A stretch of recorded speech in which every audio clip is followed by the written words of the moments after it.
see us and then we'll be streaming.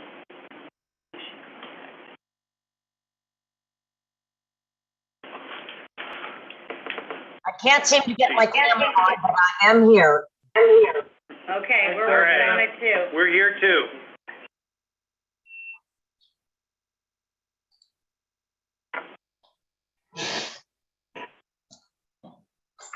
Okay, Mary. Got it. We're good to go. All right, 5:33, we'll call the meeting to order. Hi, Sylvia, and for the group, I want to reintroduce Anessa. Can't remember your last name, Anessa. Glad to have you back. You bet. Back on the Parks and Rec Advisory Board with former member, couple-year hiatus. So, Welcome back, Anessa. Thanks, Sylvia. It's nice to hear you. Let's see. Do you, were you here when Anessa was here? No, but we had a conversation this afternoon over at the club. Oh, And look stuff. at that. Why doesn't everybody just introduce themselves? So, Well, maybe we did because you said I know you from someplace before. That must be it. It's been through this. Yeah, and then Stacy would know who everybody is as well. So maybe everybody could introduce themselves. You can start with. So, I'm Jason, Chair. Blackity. Peter Yakubowski, Vice Chair. I'm Alan Billingsley. Anessa McClendon. And Sven Yass. Stacy Redding. And Mary Doug. Everyone is here tonight. Yeah, good job. Except for our youth council person. Oh, yeah, you're right, youth council is here, and our council representative. With that being said, we got the minutes in our packet from back in May. We would entertain a motion. I so move. Second. Michael, and a tie between Vito and Alan. Give it to Alan. That goes to the runner. Alan's got it, and any other discussion? Hearing none, all in favor? Aye. Opposed? Unanimous approval, thank you. No one else online, no public comments. And so we go to new business, and we have a presentation on Northwest Pollinators by Stacy. I'll do it. Good. Thank you, City Manager, for stopping in. Did you want to learn about pollinators? What? Pollinators. I learned about that in 7th grade health class, but thank you. Yeah. The old timers, you know what I'm talking about. Yeah. All right. Take care. Thanks, John. He took my joke. You're gonna have to.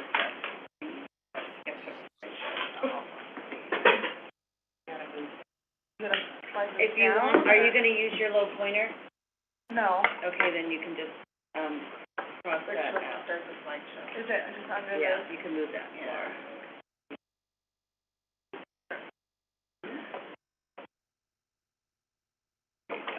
All right, and then the arrows are right here. Yep. All right, all. My name is Stacy Redding. I'm the Capital Projects Coordinator here for the Parks Department in the City of Lakewood for the last little over a year, since July. I have a landscape architecture degree from the University of Washington and a background in design and small-scale farming. Apart from working in the design industry for over 10 years, I've also owned and managed an organic flower farm for 5 years in the Tacoma area, and have recently become a beekeeper 2 years ago. Needless to say, I have a deep love and appreciation for plants, flowers, and nature, and I'm excited to share with you a basic overview of pollinators today. Can't read the heading there.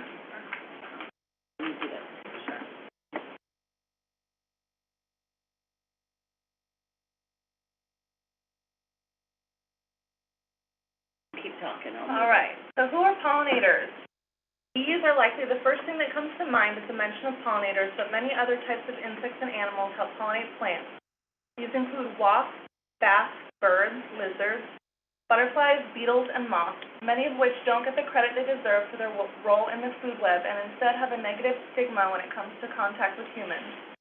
Bat bites, bee stings, and wasp attacking shouldn't be the first thought that comes to mind when you encounter these creatures. They all play a vital role in nature and in a healthy ecosystem provide a beneficial function. We need them around. 3/4 of the world's plants and 35% of the world's fruit crops depend upon the work of pollinators to reproduce.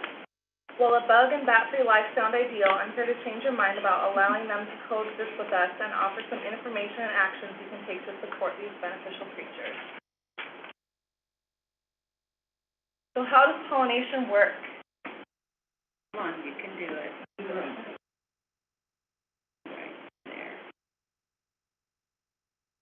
Reaching back to primary science class, let's quickly refresh the concept of pollination and plant reproduction. Plants produce flowers, which, once pollinated, result in a seed or fruit, supporting future baby plants and the survival of the plant species. Pollination happens when the pollen is carried from the anther to the stigma of a flower, resulting in a seed or fruit, which is where pollinators come in. Let's use bees as an example. Honeybees use nectar and pollen for food. Visiting flowers all day to gather their resources and support the hive, pollen is transferred on the hairs of the bees from flower to flower, resulting in pollination. Pollen can also be transferred by wind, water, gravity without the need of a pollinator. Corn is an example of a plant pollinated through gravity and wind, with pollen falling from the tassel flowers at the top of the plant to the silks at the end of an ear of corn on the same or nearby plant.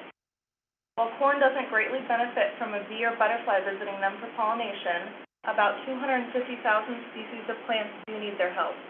Let's continue discussing the most well-known pollinator of the group, the humble honeybee. Humans have cultivated a symbiotic relationship through bee husbandry known as apiculture for thousands of years, originally keeping hives to harvest honey in Egypt about 5,000 years ago. Honeybees are not native to North America and were introduced by European settlers in the 17th century. While beekeeping began as a means to harvest honey, today beekeeping is most widely used for crop pollination, with about 30% of all food we consume relying on pollination. 130 different crops in the United States rely on pollination, including apples, cranberries, melons, almonds, and broccoli. Fruits like cherries and blueberries are 90% dependent on honeybee pollination, and almonds entirely dependent upon bees for pollination. But honeybees can't get all the credit. There are 4,000 bee species in the United States, with 600 species identified in Washington state. A new bumblebee species was just identified as recently as 2021, the Vancouver Bumblebee shown in the center of this slide. Native pollinators impact agricultural food systems and were in North America long before European honeybee was introduced. But unlike honeybees, there is much we don't know about native bees.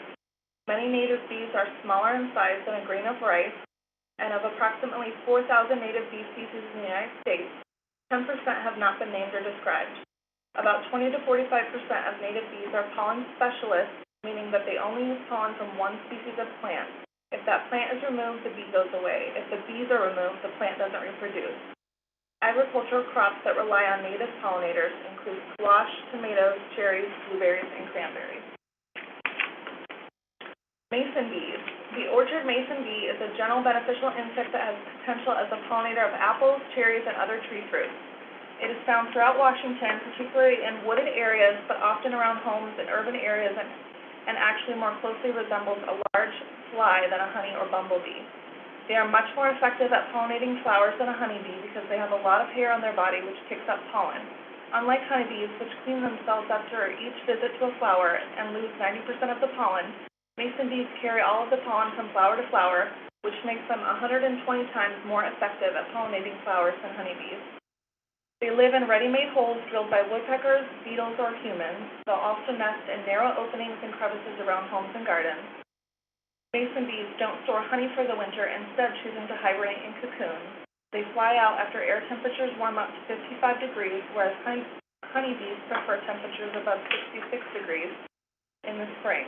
This gives mason bees a bit of a head start with early blooming fruit crops such as apples or pears. You can promote mason bees to nest in drilled wood or paper tubes between 1/4 to 3/8 of an inch in diameter, hung on an eaven or a sheltered place 6 to 7 feet off the ground. Pollinators as a group play a key role in the environment, our food system, and the global economy. Without the work of pollinators in the food chain, humans would struggle to sustain the global population of 7 billion people. That's a lot of mouths to feed. Pollination services are valued at over $125 billion globally, a figure that's likely increased in the last year with the rise of inflation. Pollinator services annually provide $24 billion to the U.S. economy, of which honeybees contribute $15 billion, and native pollinators such as bumblebees, squash bees, and mason bees contribute over $3 billion. Economic and environmental impacts. During the winter of 2006 to 7, beekeepers began to report unusually high losses of 30 to 90% of their hives. This phenomenon eventually became known as colony collapse disorder, and while the overall rapid decline has slowed, the initial impact and overall causes remain unknown, but have inspired people to take action and address impacts, including pesticide use and habitat loss. Monarch butterfly populations have also had a rapid global decline from populations in the 1980s at around 3 to 10 million to 250,000 in 2021. In 2014, a presidential memorandum acknowledged these recent global declines in pollinator populations and created a federal strategy to promote the health of honeybees and other pollinators by establishing a pollinator health task force. The EPA and USDA instituted 3 overarching goals of the task force. 1, to reduce honeybee colony losses to economically sustainable levels. 2, to increase monarch butterfly numbers to protect the annual migration. And 3, restore and enhance millions of acres of land for pollinators through combined public and private action. So what is causing these declines? Impacts to pollinator populations have a range of sources, including pesticide and herbicide use, pests and pathogens, climate change, pollution, and habitat loss. Climate change impacts pollinators by shifting growing and blooming seasons and potentially weakening the plant populations that pollinators depend on. Additionally, warmer temperatures have altered migration patterns affecting pollinator species like butterflies. Habitat loss through human development, urbanization, and encroachment of invasive species also reduces pollinator populations and fragments available habitat. The average foraging distance for native pollinators range from approximately 50 feet to half a mile. The optimal foraging distance for non-native pollinators such as the European honeybee is about 1 mile or less from the colonies. As you can see, the scale of the problems affecting such a small foraging range on a global scale is complex. Scientists have linked the use of a certain class of systemic insecticides known as neonicotinoids to the rapid decline of pollinators and the deterioration of pollinator health. While the EPA hasn't banned these chemicals, they have been banned in the European Union in 2020. So how are we all taking action to address this issue? While the U.S. government and EPA study the effects of commercial chemicals, we can take action on a grassroots level to educate ourselves and the public about the importance of pollinators. Reducing or eliminating use of chemicals in and around our homes, preserving and promoting green open spaces with plants that bloom year-round are just 2 actions that anyone can take on an individual level to help. Local, state, national, and global policies, research, and funding are under development to provide systemic large-scale changes for these impacts we just discussed. What plants help support pollinators? According to the USDA, native plants are generally well adapted to areas' growing conditions, can thrive with minimal attention, are good sources of nectar and pollen for native bees, and are usually not invasive in nature. Native plants for the Pacific Northwest that support pollinators include Oregon grape, yarrow, checkered lily, red flowering currant, salal, serviceberry, lupin, and ocean spray. Using exclusively native plants. Do it. I screwed it up when I was doing it. Oh yeah, we got it. Using exclusively native plants is not always feasible, and non-native plants can offer a larger range of options for the landscape. Ornamental plants and flowers play a beneficial role supporting pollinators and filling in the gaps of bloom times from early spring to fall. A general rule of thumb is to support pollinators.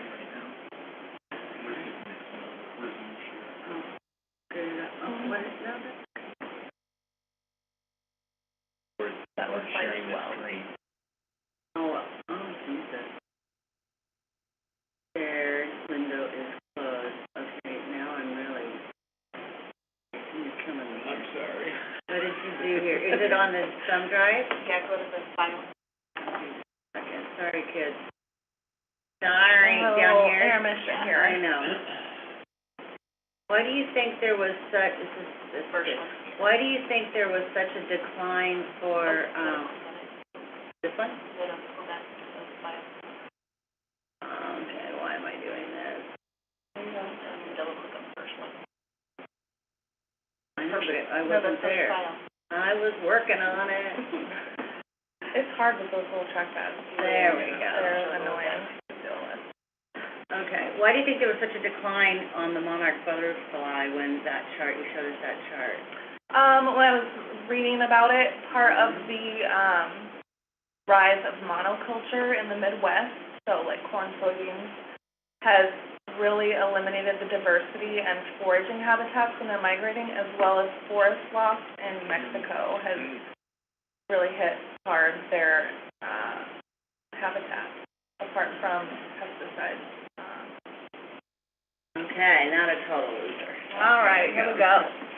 Using exclusively native plants is not always feasible, and non-native plants can offer a larger range of options for the landscape. I am sure I am not, so what do you want to do about it? Huh? Escape. Go back to the screen. Go here to share screen. Yeah. Better be, see, now it's not open. Close that, because I can see it open. Oh my God, you're killing me here. No, sorry. No, just Do you want to do it? Here, I'll grab it. I can do it. Yeah. All I was trying to do is move it forward. That's why I have a teeny tiny mouse for my I know, lap, I can't see the because I don't like, There you go. the pads just give me fits. I'm gonna blame Jason, he was the one that distracted me. My hands are too big. Oh, there you go. I just like to share. I know. I'm surprised Sylvia didn't say something if it wasn't sharing. Who from, From current slide. from current slide and go back one, that's fine. And go back, yeah. One more. There you go. All right. Using exclusively native plants is not always feasible, and non-native plants can offer a larger range of options for the landscape. Ornamental plants and flowers play a beneficial role supporting pollinators and filling the gaps of bloom times from early spring to fall. A general rule of thumb to support pollinators is offer a variety of shapes, colors, and sizes of flowers, avoiding double hybrid varieties. Apart from referencing a published resource list of plants that support pollinators, you can use the power of observation and take a look at your local plant nursery or walking through your neighborhood for flowers that attract bees. Planting a garden is also a great activity for benefiting physical and mental health, as well as supporting pollinators. That's a win-win for all. City support. So what are some actions the City of Lakewood has taken to support the environment, which has direct impact on pollinator population? I'm sure you've noticed the City of Lakewood has a unique regional landscape with lots of oak trees. Once prevalent in the lowlands Puget Sound, oak trees provide an increased habitat as superhosts, supporting over 100 species of invertebrates and animals, including more caterpillar and insect species than any other genus of trees in the Northern Hemisphere.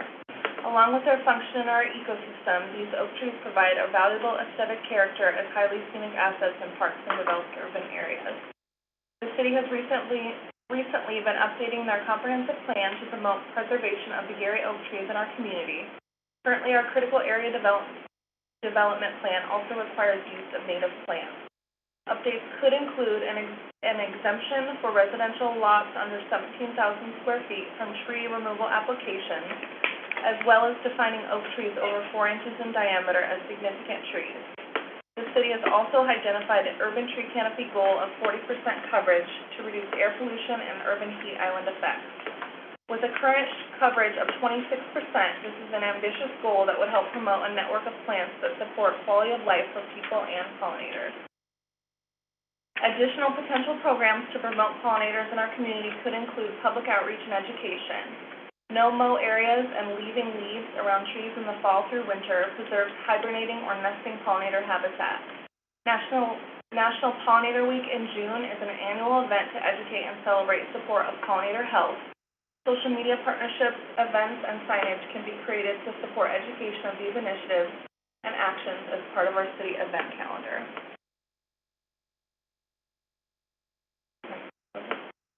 Privately owned parcels of residential land in urban areas can collectively have a significant impact. 72% of the city tree canopy cover I just referenced is located on private land. The prevalence of lawns also contributes to the use of pesticides and herbicides and offers no flowers for pollinators to forage from. According to the Audubon Society, America uses approximately 70 million pounds of pesticides to maintain their lawns, mainly for aesthetic purposes. Leaving dandelions for pollinators or replacing lawns with native or seasonal flowers offers a great way to increase habitat and are easily manageable with organic practices. So I hope you all learned something and were inspired to take action or share information about this important topic. Some of the agencies I've referenced for this presentation have a wealth of information, including plant lists, supporting pollinators by region, and educational pamphlets about specific species of pollinators. Washington Department of Fish and Wildlife, Washington Native Bee Society, Pacific Northwest Bumblebee Atlas, Washington State University, Xerces Society for Invertebrate Conservation, Lady Bird Johnson Wildflower Center, and Pollinator Partnership logos shown here represent just a few of the resources I've referenced for this presentation. Many of these agencies have a presence on social media, which is also a great place to follow event calendars or initiatives supporting these efforts. I appreciate your time and welcome any questions you may have about anything we just talked about. Very good. I got a pollinator question for you. Wasps are known as pollinators. We've been thinking about getting bees. We have about 6 acres. Yellow jackets, are they they're a wasp member? I have never noted them to be pollinators in that class. Yeah, the fennel that I brought from my garden is exclusively pollinated by wasp species. Well, not wasps. Specifically, I'm talking about the yellow jackets, the meat and eaters. wasps, all species of wasps. Yeah. They are pollinators. Because we never see yellow jackets in flowers pollinating. If you go out to a patch of fennel, you won't see honeybees. You will see black-faced hornets. Well, wasps. Black-faced hornets, we've had a hive of those on our property this year. They also, I grew corn in my garden last year that got really infested with aphids. Wasps eat aphids. They eat the aphids. So but they're meat eaters. That's why I asked if they were classified as a pollinator specifically. They have a pollination benefit in nature, so it's not obvious because I think people focus on maybe some of the negative attributes. Another thing I'd like to share, because I learned this myself through keeping bees, is if you need to remove a wasp nest around your home, you can just use Dawn dish soap and water and spray it. You don't have to get hornet chemicals, and it's much safer for the environment to do that. Which we leave the wasps alone, but the underground yellow jacket nests are very aggressive to people. Very. We chase those little suckers away. We had bees up at the orchard at Fort Slocum Park. We had a gal that worked for the city, and she had bees. We had 3 hives up there, and we had signage. It was really super cool. And then I think they were like a Russian bee or wasp, and they came and ate 2 of her hives. It's like they came in and they can, yeah. They ate them. Well, regular honeybees and wasps will rob from beehives for honey, so that's just a natural behavior of a lot of different insects. Is there anything you can do to protect the hive, or? You can, yeah. There's a little bar that you put on the opening of the hive called an entrance reducer. So it just creates a little tiny opening for the honeybees, and they're able to defend their hive from things that are robbing them. Or very traumatic. There were like 60,000 bees right in a hive, and I think she named every single one of them. It was so sad when it happened. It was really pretty. But they're so docile compared to some of the others. Yeah. But when you talk about pollinators, it's not necessarily like, when we think about pollinators and honeybees going from flower to flower. But like the yellow jackets, they're pollinators too, but it's because the pollen is like on them, and then they fly around the other. That's what makes them a pollinator. Correct. Yeah. So many of these insects are visiting the flower to get to the nectar or the pollen that they're using as a food source. Like for honeybees, for instance, nectar or sugar water for like a hummingbird even is converted to like a carbohydrate for food, and pollen is like a protein source. So they need both of those food sources to support honeybees, to support their hive. They feed them to themselves over the winter as well as to their larvae as they raise them. I'd like to make a couple of comments. I used to be a beekeeper, and I know that you love your bees, right? I had 2 hives, Wannabe and Maybe. I love them. But I want to also bring to your consideration keeping some blackberry patches, because blackberries are a great source of pollen and nectar for pollinators. Park Prairie, Pierce County Park Prairie, you know where that is? Park Prairie. It's a restored area along Chambers Creek, or Clover Creek, along Clover Creek, and the beekeepers in that area really wanted to keep the blackberries. So they worked out a deal where they can actually keep a patch of blackberries, and then they don't let it go beyond that, so that we don't have to eliminate all blackberries. That they do act as a source of food, which I think They do, yes. Yeah. When the blackberries bloom, they were really late this year. Terrible year, like we didn't get any honey from our bees, but I'll be happy if they make it through the winter. Is they have like a honey flow associated with when those bloom, because it's such a significant source of food. There's not a lot of flowering options for them to choose from, and that is significant. But we could label some of our blackberries in our parks as... We are really careful with the blackberries because people are so adamant about picking them. Right. So we really try and just get them basically to the path and then wait until all of it's done before we cut anything back. Yeah. Just because, mostly because the individuals, you know a blackberry story, individuals are so adamant about it, but I have to say the blackberries this year were really good. Even though they were late, they were really good, flavorful. But yeah, we are careful with that, mostly just because we're not so much the pollinators, it's just the benefit of that, but I mean, people are really careful. educating people somewhat too about the benefit. Yeah. The other thing, among the Washington State Noxious Weeds Control Board, and we give away thousands of bee Utiply seed packets every year. So if we could have some here in the city available, they have a little bee on them, and they're all native plants for Western Washington that are pollinator friendly. That would be fun to have at Park Appreciation Day, in April. Usually the fourth Saturday. It's like a bonus to people that participate, but also we could set up a little station somewhere where people could learn more about it. About pollinators in general.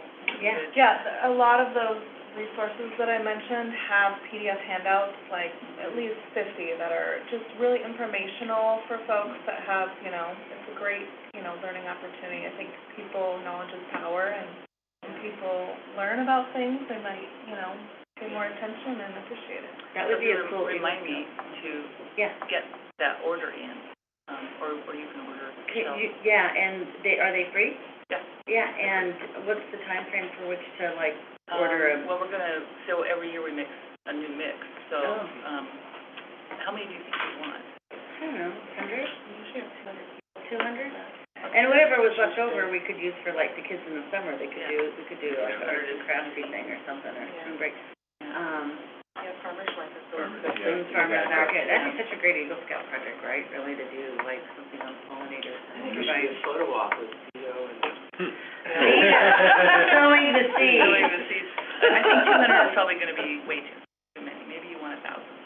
Oh, that's not enough, you mean? Well, if you're going to give them away at Parks Appreciation and have some at the farmers market. We'll take 1,000, I'm sure we'd get rid of them, yeah. Yeah, for sure. Yeah, we'll use some at the wildlife area too. Wildlife because I think area. that's someplace we can, work with this indigenous garden we've started out there too. And there was some pollinator sign would be. Yeah, there's some signs that you can get too, and then, the master gardeners are at almost all the farmers markets, aren't they usually? So that could be a great place to set those things too. So they That would be great. get you 1,000 packets. Sure. Then you can distribute. Yep, we'd be happy to do that. Stacy, I have mason bees.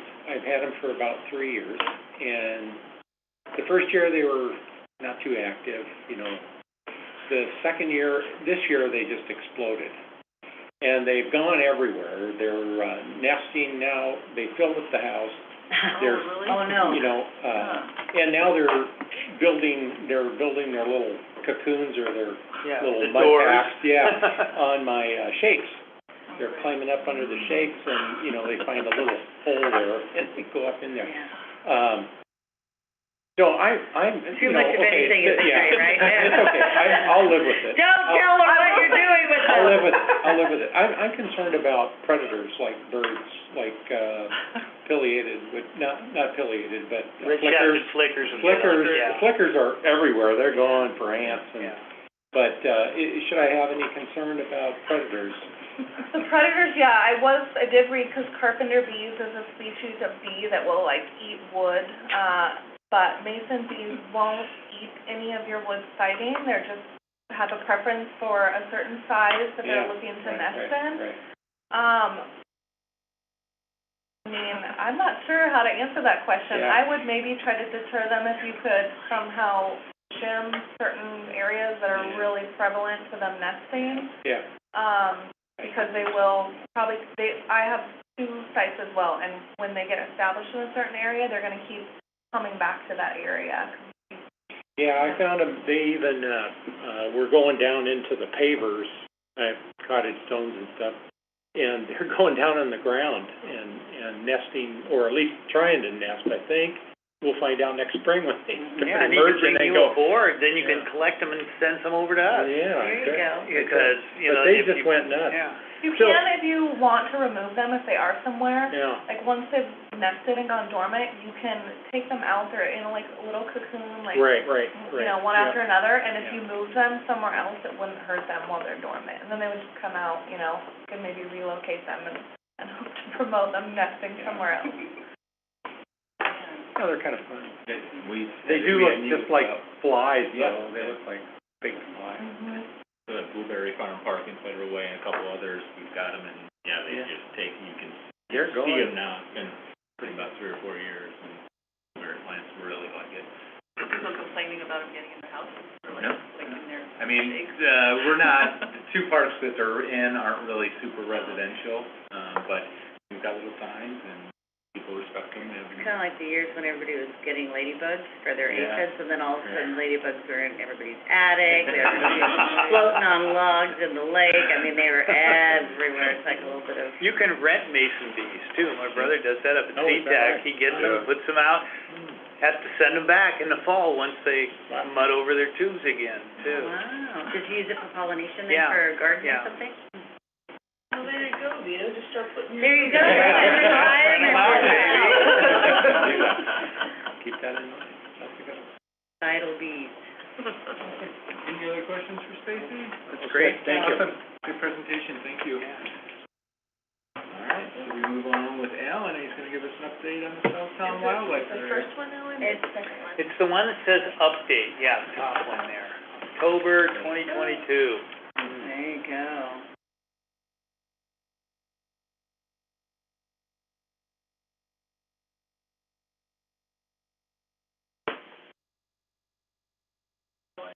I was gonna say, are you sharing? I wasn't gonna say anything this time.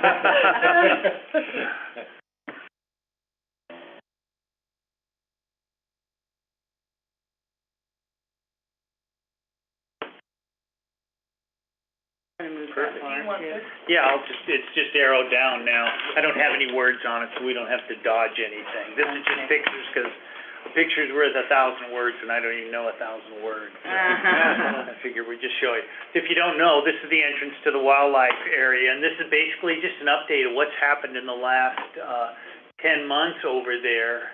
Did they give you that sign because you'd done so much work?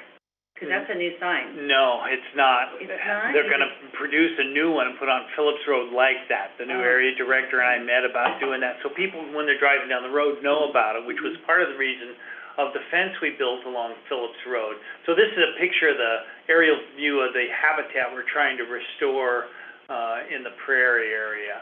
And this is what it looked like when we started. Here, this was the educational area from the 60s. It's just run down into a mess, and there's what a bench looked like on the walking path, and it was pretty worn down. So this is now what the path looks like that takes people out into the prairie area and some of the view spots you can get from there. That's the fence, and this is just some work day that we had this spring. We've added 2 picnic tables out to the parking area and where the indigenous land interpretive area is. Cleaned up the graffiti, painted this old building. It used to be a bathroom with plans ultimately to get the bathroom put back in. They've just rebuilt the sewer line to the mammal studies unit that goes right past this. So we're halfway there already. And we haven't had any graffiti in there now for 3 years. So this was just old stuff that we've cleaned up. We had an Eagle Scout project there, work on our indigenous garden, and there was a volunteer cherry tree that was probably about this big around, had been there 70, 80 years. It had to go because it's not indigenous, and it was kind of interrupting it. So we had a whole group of scouts there for several weekends working, cleaning this area up and getting it ready to plant. You can see the new rock wall that we put in 2 years ago, and we put bark over it instead of mulch this time to try and cut down the amount of weeding we got. And we put about 40 indigenous plants in this area.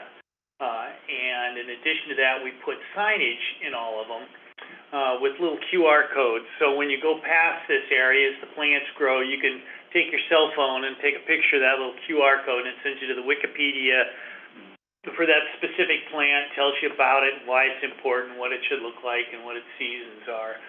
So we've got, I think we have 20 of those now in this garden. See, all the plants are tiny. It's going to take a little while for this to grow, but it's on the way now. We also had Northwest Youth Corps there this summer. Woohoo! Thanks to the city of Lakewood. Awesome team this year. They pulled out tons of Scotch broom, did lots of great work there. This is, I think, the record Scotch broom pull of the last 4 years of work out there this one young man got. So we had to take a picture of that.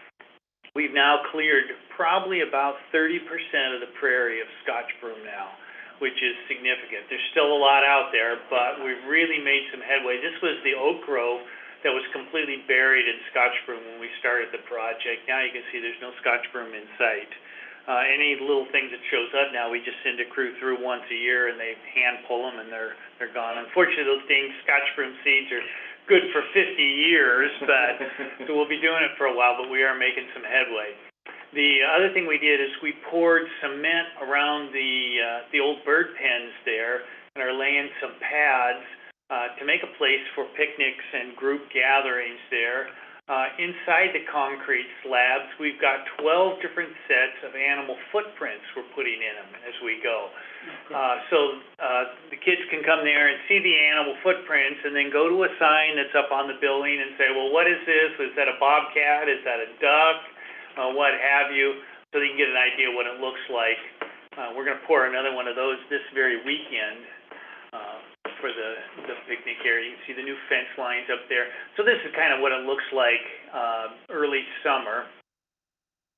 And like I say, we're meeting there this weekend to do another public work area on it. We're expecting we're going to get a lot of work done. This is the signage we added, the first of the signage. It's got the footprint identification, some of the wild birds that you can see out in the prairie and in the forest area here where we are. This is the kind of signage we plan to put on the trail and around some of the areas. It has a map of where you can walk, an idea of what you can see, because the area has three distinct habitats. It's got the forest down by Chambers Creek. It's got the brushy area where the endangered species study going on in the ponds, and then it's got the prairie that we're trying to restore. So we have all kinds of habitat with different animals to see. Who did that sign for you? That sign's not done yet. That's on my want list. Oh. Who did the artwork? Looking for somebody to do that for you? Yeah. Okay, because Yeah. that's a nice sign. We're looking for someone to pay for it first. Yes, of course. But I think I have that on the hook for this year, so we're gonna, that's the style we want though, and the kind of, so. And then, of course, anytime I show this, I say, well, we've got this great trail system coming up Chambers Creek, and we're right there with the wildlife area. Well, we have to connect these two guys here sometime in the next few years, and we have an amazing trail system now that goes from Lakewood down into our area. So we are having a work party this weekend. I've got 40 to 50 students from Clover Park, Texas. Our Clover Park School District, I found out, are coming. We've got 20 from Pierce College. We've got scouts coming. So we're expecting probably close to 120, 130 people there this weekend to get work. So, Nikki, on your list of things to do, can we send an email to get the weed pullers? Because I'm going to need every tool I can get my hand on to keep everybody busy.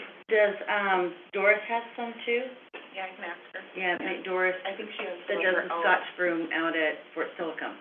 Oh, she has her own I set? think she has her own. I think she has like 4 or 5. So Yeah, maybe she well, could- send me your contact and I'll ask. I've got one other, Rotary member that's got one, and you guys have 6.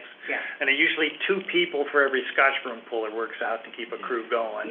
Back in the day, we used to borrow them, I think, from the city of Kent. I wonder if, Pierce County has any, or, if it's the Environmental Services, Well, we're getting close to, it's this Saturday. I know. So, I know, I'm just thinking. but I just found out today that we're getting all those students, because Ron Banner send it out to every Well, they teacher. have a lot of energy, so that's why it'd be Yes. good to get as many as you could, We, right? I got 8 loads of bark delivered today Oh, to move yeah. to, you know, all kinds of things like that. So things are happening out there, and it's because of a partnership with all the service clubs and the schools and everybody else, so, I'm really enthused. I think probably our goal here in 23 and 24 is gonna be to start a campaign with our, Washington State government to fund the area properly. It has a brand-new, wildlife area director who's in charge of all of the South Sound, wildlife areas for the state, and she has moved in office at the site there. Oh, are you talking about doing that maybe for this legislative session? And we're talking, this one and maybe the next one soon, because it's, really it's planting seeds. Yeah. You know. Well, just the reason I say this, and so think about it, if it's, the city does their legislative platform, or whatever, Yeah. but we have a legislative manual, and so we support stuff that isn't necessarily just like a city initiative, so it could be in there also to just help plant the seeds. Right.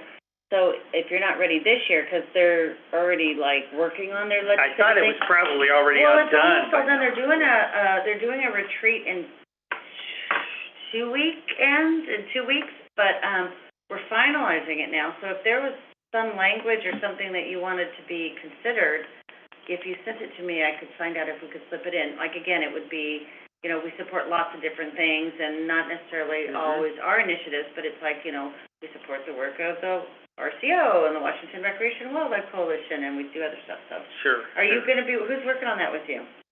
Well, my goal is to get Katie to get us to the right people, because that's also gonna be, she's the new area director, Oh, out there. She's gonna be there with us Saturday, too.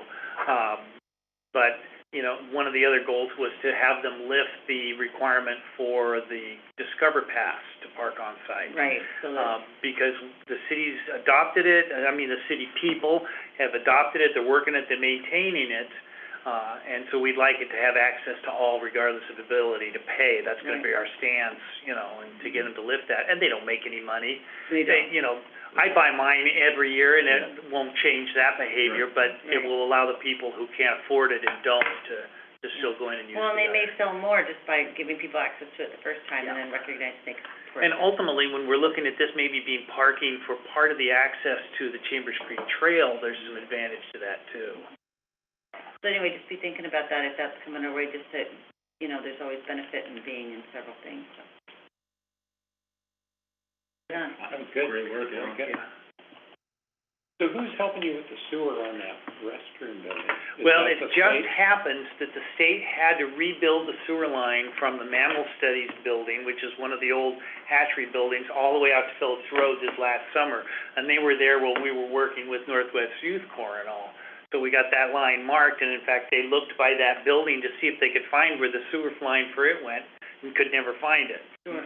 But the sewer line is literally 50 feet from that building now, and new and marked, and it could just be dig a hole and make a Tap into junction, it or and you're something, good to yeah. go. Can they do that? Yeah. So, and the goal would be to have that building so we could open it up when a field trip was there, middle schoolers or something like that. Or like when you're having your event. Right, Yeah. exactly. Do you guys have Santa cans out there or anything? Is there anything for people right now? We get the, endangered species building open for the Oh. bathroom and use that now.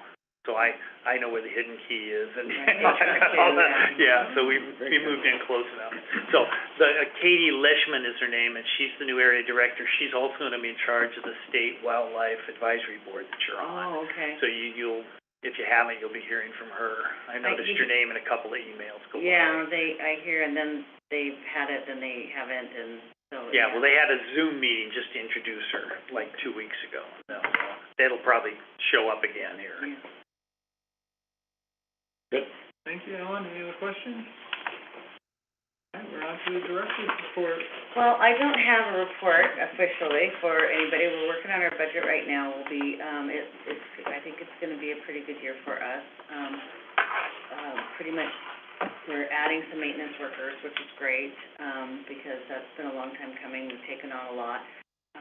Our capital project's strong. We were successful with our RCO grants. Thank you, Stacy. She picked up the ball and ran with it, and she's done such a great job. We're so thankful she's here. So we ranked quite high. So I think that's really good. That's for like phase 2 of Woods Lake, and it was for doing, the BMX track at Worth Lake, which is all part of Phase 2, and then, building 4 pickleball courts up at Harry Todd Park, right? So we're gonna take off that old tennis court and that old above-ground, skate park stuff, yeah, that really isn't used at all anymore. So that'll be really great. We do not have a single public pickleball court in Lakewood. And it's the state sport? It is, well, it is just everywhere. I mean, it's everywhere, and, we get asked all the time. And so the place I don't even know if they have any at the Lawn and Tennis Club, but it was at the Lakewood Community Center, right? Their gym, there was like they were like a rabid group of pickleball players, like you have bridge players that are very territorial. These were really, and then when the center, closed for COVID, and now the center has as many issues as the library has, where it's really not accessible. The gym is actually the only really kind of available facility, and they're using it for specialized rec, which is really important in our community. We've done like a regional program for that.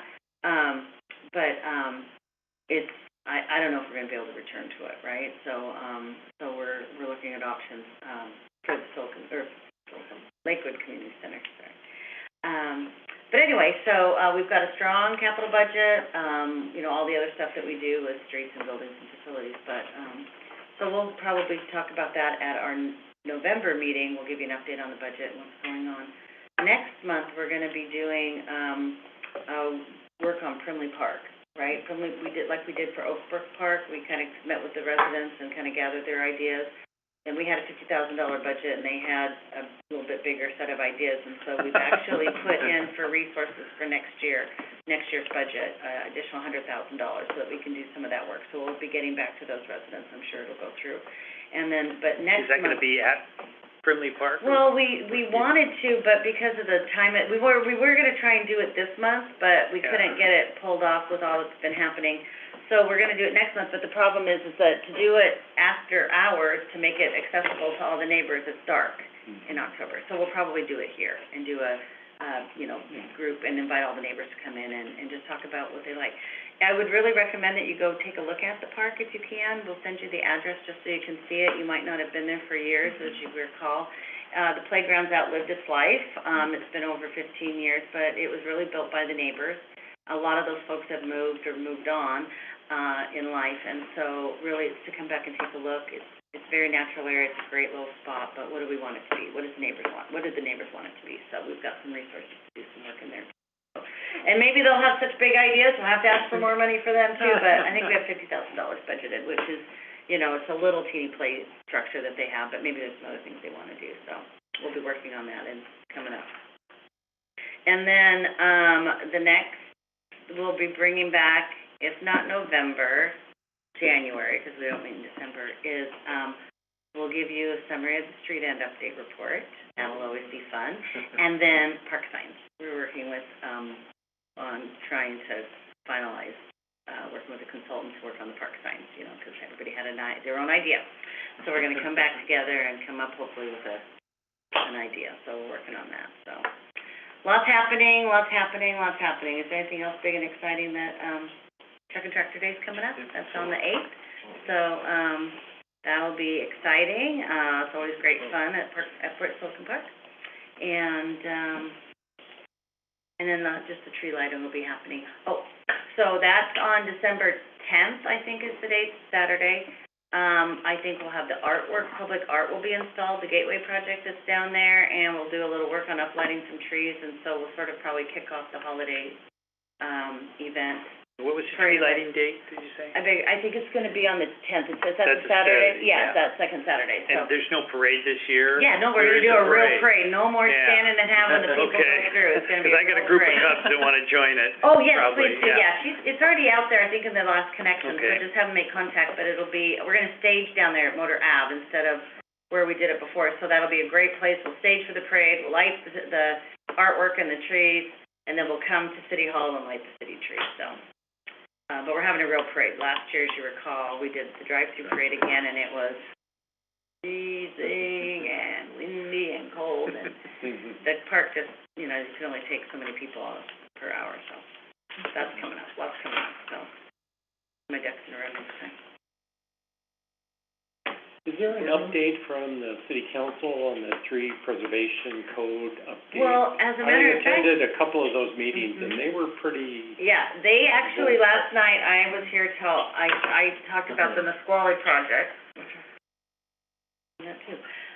So many things, see if I'd done a report, I'd be more on top of it. I presented the Nisqually project to the council last night, but the tree preservation thing lasted for like 2.5 hours, so I think I was here really, really late last night. But, so they're coming down to, they've got consensus, like if there, I think there were 16 different policies, and they had consensus on like 14 of them, almost on the 15th, and then just one more, so they're really tightening it up. They're just about there, so, we were supposed to have Courtney come, was it this month? This month to the meeting, but they're just almost done, so I think that we'll have, Courtney actually is moving on, she got hired with City of Buckley, so. Oh, that's too bad. Yeah, we're so sad. Yeah. It's for a town administrator position, so it's really good for her. So someone will come and give us an update on the tree preservation code when they finalized it all up, but they're almost there. It was a lot of work from Plan Commission, the advisory board, and so they're almost there. I think it was 16 or it was 18. Whatever the number was of policies that they were trying to all get on, and this didn't include the fee structure, that'll be part of budget. There were just 2 things. They were really just one, but then the last minute one person said, I'm not quite there on the last one yet, so. But they're really having a very, very rich discussion about the topic, and from all sides, right? There's a lot of passion about it. There is a lot of passion, yeah. And they're really talking about, the really interesting thing last night, I thought that I enjoyed hearing a lot of information was that, the policies often are really about the areas where there's already a lot of trees. And they're talking about how do they really expand those areas that don't have trees. A lot of our like underserved and low income areas that are really without trees. And so, there was, Paul Bulkey brought it up over and over again. He was like, okay, but what are we doing about these areas? You're talking about people that already have a lot of trees, and maybe they have a lot of money because they're building things, and they take it out, or they add something new, or they add 2 or 3. What about these areas that just are lacking? How are we going to really not just preserve the trees, but build urban their deserts. canopy? Yeah, how are we going to build the canopy? So that was part of the conversation, which I thought was great. So they're really working hard on it. It's a big topic, and it's, like I said, people are very passionate about it. are they leaning towards having an urban forestry program? They are. In fact, I think one of the outcomes is that, or tree preservation program, or something that will be really specific. I know that, and street trees, talking about street trees, when the city first incorporated, it was Bill Larkin days. I've been around a long time. He was gonna plant 1,000 trees in 10 years or something like that, or 1,000 trees a year or something. He had a really big goal. And they did. They started, every time they do street projects, they plant all these trees. Well, a lot of those trees grown up and the roots are growing out, or they get hit by a car. There's not really we take a lot of trees out when they get hit by a car, but we don't have a really big replacement program. So this is really doing a more comprehensive program that talks about inventories, enhancements, proper pruning, and replacement. Yeah, so and planting the right trees. That's the other thing. Right location, Trees in the right location. Having a good urban forestry program will do that. Yeah, and this is the time to do it, right? You're really talking about it. Don't just have a binder and a book and a bunch of policies that are for them. Have it be for us. So I think they're working. That'll be the outcome, but that'll be, like I said, it's another commitment, right? Yeah, it is. Resources and maintenance. Yeah. If you to do it right, not just put a Band-Aid on it. Mary, do you think there's any awareness in the city plan about the tree of heaven and the role that it plays with the Chinese lantern fly and how big? I would say probably not a lot of information on that. I think education on pollinators, education on urban forestry, tree canopy, climate change, how it can affect the heat, I think there's a lot of room for education information. So I would say there's probably a few people that are really in the loop, and probably mostly no. 97% probably don't even know what you're talking about. Probably 97. You guys don't either. Yeah. So, but education's always good, right? And we don't really have naturalist that's doing like ongoing community education. You know, we did some things this summer. We brought in some experts to do some things with the kids because we had a bunch of money from SEEK. But, you know, that would be the other thing with the urban forestry program is hopefully this education element that goes with it that really talks about how people can be, you know, what can you do locally, grassroots level with, you know, you suggested some things and not just for pollinators, but for tree preservation or climate change or soil or, you know, water quality. I mean, there's a lot to it, so we can all do our part to save the earth, right? Not just their job or just their job or...